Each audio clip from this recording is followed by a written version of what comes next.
అదరగొట్టే కారం రంగు రుచి ఆచి కారం పొడి.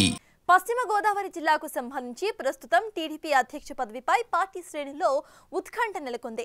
ఇప్పటికే ఈ పదవిని ఆశిస్తున్న ఏపీఐఐసీ చైర్మన్ ఉండి మాజీ ఎమ్మెల్యే మంతెన రామరాజు, భీమవరం మాజీ ఏఎంసీ చైర్మన్ కోళ్ల నాగేశ్వరరావులపై టీడీపీ అధిష్టానం ఐవీఆర్ఎస్ ఫోన్ కాల్స్ ద్వారా పార్టీ శ్రేణుల నుండి అభిప్రాయాన్ని సేకరించింది.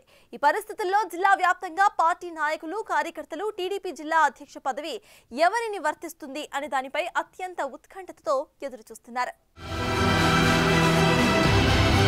పశ్చిమ గోదావరి జిల్లా తెలుగుదేశం పార్టీ అధ్యక్ష పదవిపై సీనియర్ నాయకులు చాలా మంది ఆశ పెట్టుకున్నప్పటికీ రేస్లో మాత్రం కోళ్ల నాగేశ్వరరావు, మంతెన రామరాజులు ప్రధానంగా ఫోకస్ అవుతున్నారు. ఇప్పటికే క్షత్రియ సామాజిక వర్గానికి చెందిన ఉండి మాజీ ఎమ్మెల్యే మంతెన రామరాజు ఎలియాస్ రాంబాబు పశ్చిమ గోదావరి జిల్లా తెలుగుదేశం పార్టీకి అధ్యక్షుడిగా కొనసాగుతున్నారు. అయితే ఆయనకు ఏపీఐఐసీ చైర్మన్ పదవిని ప్రభుత్వం కట్టబెట్టగా పార్టీ అధ్యక్ష పదవిలో కూడా కొనసాగిస్తారా లేదా అనేది సందేహంగా మారింది. జోడు పదవులు ఎందుకన్న ప్రశ్నలు పార్టీలో వినిపిస్తుండటంతో నామినేటెడ్ పోస్టు అనుభవిస్తోన్న రామరాజును పక్కన పెట్టి కొత్త వారికి అవకాశం ఇవ్వాలని పార్టీ అధిష్టానం ఆలోచిస్తున్నట్టు తెలుస్తోంది.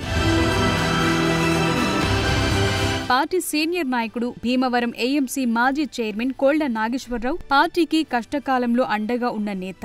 కాపు సామాజిక వర్గానికి చెందిన కోళ్ల నాగేశ్వరరావుకు జిల్లా పార్టీ పగ్గాలు అప్పగిస్తే పార్టీకి ఎంత మేర మేలు జరుగుతుందనే దానిపై కూడా చంద్రబాబు ఆలోచన చేస్తున్నారట.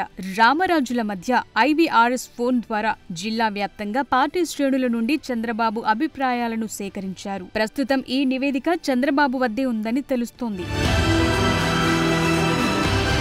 తెలుగుదేశం పార్టీకి కంచుకోట లాంటి పశ్చిమ గోదావరి జిల్లాలో ఏ ఎన్నికలు వచ్చినా విజయం భారీగా ఉండాలని అధిష్టానం కూడా ప్రత్యేక దృష్టి పెడుతూ వస్తుంది. 2019 సార్వత్రిక ఎన్నికల్లో కూడా రాష్ట్ర వ్యాప్తంగా వైసీపీ ఫ్యాన్ గాలి వీచినప్పుడు కూడా ఇక్కడ ఉండి పాలకొల్లు నియోజకవర్గాల్లో తెలుగుదేశం ఎమ్మెల్యేలే గెలుపొందారు. అలాంటి ఈ జిల్లాలో అందులోనూ అధికారంలో ఉండడంతో రాబోయే స్థానిక సంస్థల ఎన్నికల్లో కూటమి సత్తా చాటాలంటే సమర్థవంతమైన నాయకుడు జిల్లా అధ్యక్ష పదవిలో ఉండాలి అధిష్టానం ఆలోచన చేస్తోంది.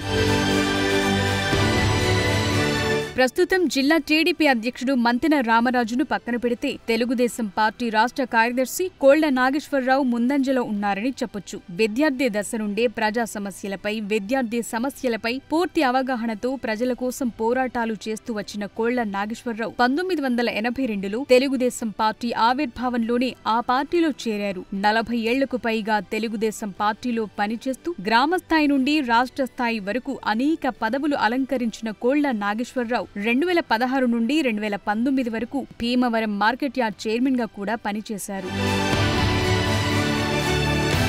గత ఎన్నికల్లో చింతలపూడి, పోలవరం అసెంబ్లీ నియోజకవర్గాలకు ఎన్నికల పరిశీలకులుగా పనిచేసి తరువాత Kakinada rural, Kakinada urban assembly నియోజకవర్గం పరిశీలకులుగా పనిచేస్తూ వచ్చారు. రాష్ట్ర కార్యదర్శిగా కూడా ఉంటూ దాదాపు 50 అసెంబ్లీ నియోజకవర్గాల్లో పనిచేసిన కోళ్ల నాగేశ్వరరావుకు తెలుగుదేశం పార్టీ జిల్లా అధ్యక్ష పదవి బాధ్యతలు చేపట్టేందుకు ఆసక్తిగా ఉన్నట్లు నాగేశ్వరరావు సన్నిహితులు అంటున్నారు. పార్టీ నియమించిన త్రిసభ్య కమిటీ కూడా కోళ్ల నాగేశ్వరరావు పేరును ఆశావహుల జాబితాలు ముందు క్రమంలో పెట్టినట్లు ప్రచారం జరుగుతోంది. తణుకు ఎమ్మెల్యే ఆరుమిల్లి రాధాకృష్ణకు జిల్లా పార్టీ అధ్యక్ష బాధ్యతలు ఇవ్వొచ్చని కొందరు ప్రతిపాదనలు చేస్తున్నా ఆయన అందుకు సుముఖంగా లేరని పార్టీలో కొందరు చర్చించుకుంటున్నారు. ఇక ఆచంట ఎమ్మెల్యే పితాని సత్యనారాయణ కూడా గతంలో మంత్రిగా, పొలిట్ బ్యూరో సభ్యునిగా పనిచేశారు. అయితే జిల్లా అధ్యక్ష బాధ్యతలు చేపట్టేందుకు మాత్రం ఆయన ముందుకు రాకపోవడంతో పార్టీలో కష్టపడ్డ వారు, పార్టీ కోసం త్యాగాలు చేస్తున్న వారు ఎవరు అనే కోణంలో అధిష్టానం జాబితా సిద్ధం చేస్తోందట.